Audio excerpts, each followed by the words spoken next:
हे friends, good morning. सुबह बच्चों को स्कूल भेजने के बाद मैं आई हूँ सुबह के 7 बजे छत पे। और मैंने देखा कि यहाँ टंकी का पानी ओवरफ्लो होके गिर गया है, तो मैंने उसको सफाई की। और फिर मेरे गमलों में इतने प्यारे प्यारे फ्लावर हैं ना कि मैं इनको कम से कम दिन भर में 4-5 बार आके देख के जाती हूँ। मतलब इनको देखने के बाद तो आपको पता ही है, मैं बिल्कुल रिफ्रेश हो जाती हूँ। इसमें कितने सारे बर्ड्स हैं। मतलब आज इस टाइम पे जो वेदर चल रहा है ना, कोई ऐसा प्लांट नहीं होगा फ्लावर वाला जिसमें फ्लावर नहीं होंगे। मतलब मेरा तो पूरा गार्डन फ्लावर से भरा हुआ है। उसके बाद मैं और मेरे हस्बैंड गए कैंटीन। तो ये मैं आपको रास्ते का दिखा रही हूँ। मतलब सुबह सुबह बनारस की गलियों में कितनी शांति है, वरना तो इतनी शांति कभी होती ही नहीं है। इतनी भीड़ होती है कि पूछो मत। वैसे भी ये कैंटोनमेंट एरिया है तो यहाँ पे अच्छा ही रहता है। ये चर्च है जो बड़ा ही प्यारा लगता है देखने में। और अब हम पहुँचने वाले हैं कैंटीन। ये चर्च भी कैंटोनमेंट एरिया में ही पड़ता है। तो हम पहुँच गए हैं कैंटीन। अब मैं जाऊँगी कैंटीन के अंदर। तो हम ले चुके हैं सामान, और इस टाइम कैंटीन में कोई सामान नहीं था। बहुत थोड़े बहुत सामान थे जो हमें मिले, और इसके लिए हमने अपने 3-4 घंटे वेस्ट किए। उसके बाद फिर मैं यहाँ से बिलिंग करा के आ गई। क्या हुआ था ना, मुझे लगा था कि मैं अपना पर्स भूल गई हूँ, लेकिन थैंकफुली मेरा पर्स मेरे बैग में ही था।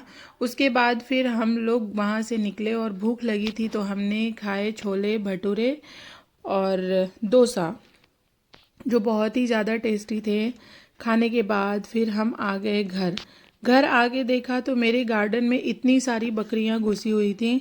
जब मैंने उनको भगाने गई ना तो सारी भाग गई। एक बकरी को मैंने जानबूझ के बड़ी मुश्किल से बांध के रखा कि उसके ऑनर आएंगे ना तो मैं उनको बोलूँगी कि भैया इनको बांध के रखो, ये मेरे सारे प्लांट्स खा जाती हैं। मतलब ये गुआवा तो पता नहीं कितनी बार बड़ा और ये आगे खा जाती हैं। थैंकफुली ये बड़े हो जा रहे हैं, वरना गोट का खाया हुआ प्लांट जल्दी ग्रो नहीं होता। ये मैंगो भी खा गए, मेरे पाम ट्री भी खा गए। मतलब ये जब भी घुसते हैं मेरे गार्डन में मेरा पूरा डैमेज करके ही जाते हैं। उसके बाद मैं छत पे लेके गई। ये मैं कोची से लेके आई थी गरम मसाले, जो पैकेट में बंधे बंधे थोड़े ख़राब से हो रहे थे, तो मैं इनको ले गई धूप में डाल दी। और माँ लाल मिर्च लेके आई थी अचार वाले, जिनको धूप दिखाना था मैं छत पे लेके गई। इनको भी मैंने धूप दिखाया। फिर इसके अंदर मसाले भरे जाएंगे और यमी सा अचार रेडी हो जाएगा। उसके बाद फिर मैं आई नीचे।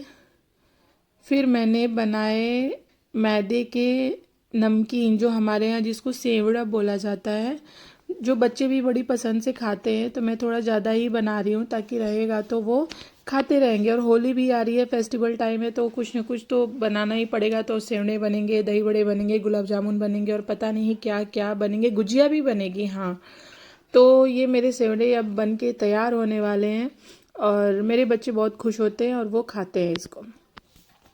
आप लोगों ने होली पे क्या क्या बनाया, आप लोग मुझे कमेंट करके बताना ज़रूर।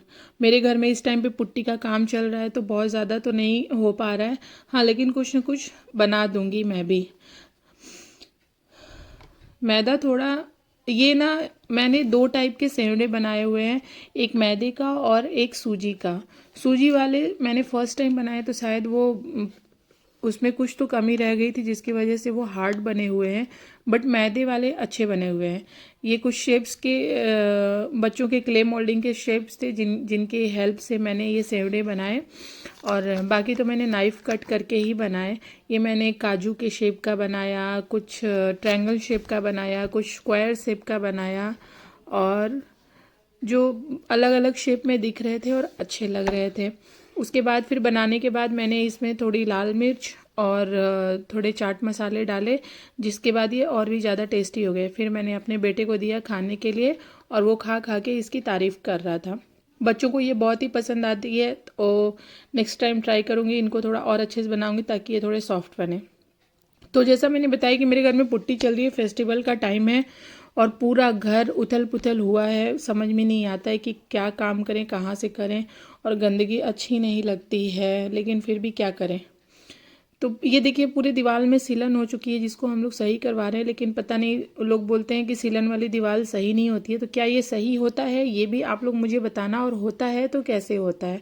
ये भैया लगा रहे हैं प्राइमर, और उनके करके जाने के बाद मैं लगा रही हूँ झाड़ू। और काम कर करके मेरी कमर में बहुत दर्द हो जा रहा है। तो दर्द, मैं अपनी कमर पकड़ के ही झाड़ू लगा रही हूँ। थोड़ा वेट मेरा है जिसकी वजह से कमर में शायद पेन रहता है। और ये देखिए फ्रेंड्स कैसे सामान, ये मैं विंटर के जो क्लॉथ्स हैं उनको मैं अरेंज कर रही हूँ, फिर इनको मुझे अपनी सही जगह पे भी रखना है। और पुट्टी की वजह से देखिए सामान कैसे मैं बेडशीट में बांध बांध के रखी हूँ, क्योंकि पूरे घर में वाइट वाइट डस्ट उड़ रहा है जब वो पुट्टी को घिसते हैं। तो सामान अरेंज कर रही हूँ, उसके बाद फिर मैं ना बहुत टायर्ड फील कर रही हूँ। और मैं देखो ऑयल भी लगा रखी हूँ सिर पे, और इस बैग का चेन हो गया ख़राब, अब इसको करवाना पड़ेगा सही। छत से आई मैं, उसके बाद फिर मैंने चाय बनाई। और फ्रेंड्स देखिए मेरे गार्डन में ये, मतलब जैसा मैंने कहा कि इस टाइम पे बहुत सारे फ्लावर है, तो मेरा पूरा गार्डन फ्लावर से भरा हुआ है। और इस टाइम तो मेरी होली तो इनके कलर से ही हो जा रही है। तो फ्रेंड्स आपको हैप्पी होली इन एडवांस।